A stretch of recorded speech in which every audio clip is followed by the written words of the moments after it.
আজকে শিক্ষকরা থালা বাটি নিয়ে সেই আন্দোলন করতেছে, নিজের মাথা নিজের চুল কামায়া নিজেরা আন্দোলন করতেছে, এবং হাতের মধ্যে প্লেট নিয়ে তারা ঢাকা শহরের মধ্যে আন্দোলন করতেছে। এর চাইতে দুঃখজনক খবর বাংলাদেশের জন্য আর কিছু হতে পারে না। কথা বলেন ঠিক কিনা? আমি একটা শিক্ষকের সন্তান ছিলাম।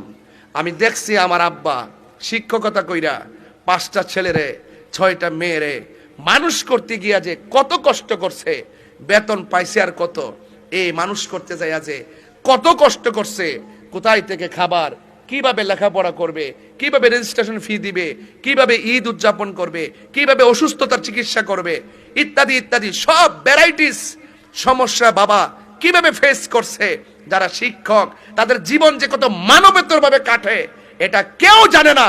একমাত্র তারা শিক্ষক দীক্ষা মুখ খুললা সমাজে বলে না। কথা বলেন ঠিক কিনা বলেন?